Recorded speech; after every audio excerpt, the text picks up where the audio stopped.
Hi everybody, it's Tereese. I'm back with another video and I'm here to share something that I've been working on. It's not for any swap or anything, but I wanted to do like a 3D ATC, and I guess this is a blast from the past. It's not anything brand new, but I don't think anybody has done one in a while because it's not something weird. It's not what crafters are doing now. But I thought I'd give it a try. Now, I have these blocks. Let me get them. Where are they? Um, where did they go? Oh, here they are. Oh, sorry. Um, Do you guys remember these blocks from Michael's? I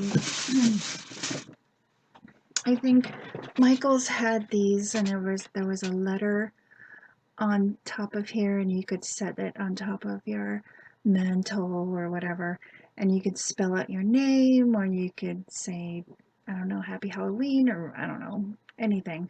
You could spell it out if you could find all the letters, right? So I had to dig this out of my stash, but I couldn't find it, and I wanted to create something right away. So I found these little wooden square blocks at the Dollar Tree, and first I have it. You could use them as feet on a box, and I have a box here that's from the Dollar Tree, and I I wanted to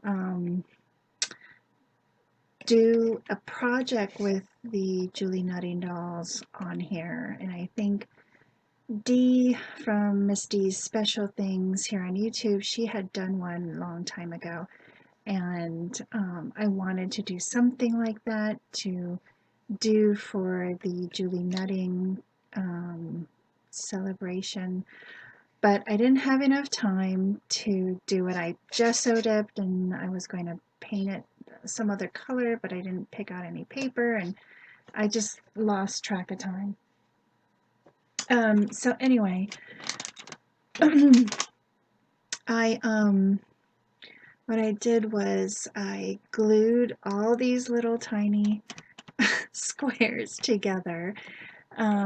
It is a little bit taller than this block, and where is my ATC? Here it is. It's this one is a little bit smaller, the block is, and this one is a little bit taller, but I don't care. It's pretty much the same thing. So it took 24 little blocks that I had to glue together, and then I used a pattern tissue from a bed cover that I was supposed to make a long time ago, but never did. So I covered the entire, well, I think I gessoed it first, and then I glued the tissue on it.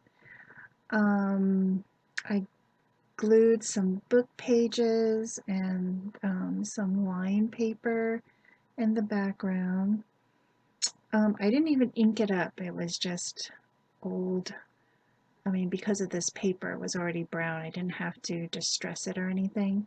This is lace from Hobby Lobby, which was the perfect width to cover the ends because it wasn't totally even. It was kind of off because the squares weren't totally square. But anyway, so after I did all that, I went through my Tim Holtz paper dolls, and I added him in the center of this frame that I had in my stash ever. I don't even know where I bought it. I distressed, well, I added some silver, I think this is beeswax, to the frame. And you can see up there that I really was heavy-handed on it. And then I also wiped some off, so it kind of gave it a very antique look. I added a teeny tiny bead. I think this is from AliExpress, and then these are silver stars from the Dollar Tree that I added. I did have a flower here, but I just didn't, I took it off because I didn't think it'd go very well. And then at the very top, I added some buttons, and I don't know where I got this button, but it needed something at the very top. And um, I, I was crafting with somebody today, and they said, you know, a knob would be good right there, and I was looking through all my stuff and I couldn't find anything. So I found this button, and I cut off the shank of the back and I glued it on the top here. And I really like how this turned out. Um, so yeah, I think it's just going to, I'm going to display it here somewhere on my table just to be inspired. I love the vintage look. So yeah, so thanks everybody for watching. Have a great week, and I'll see you in my next video. Thanks everyone.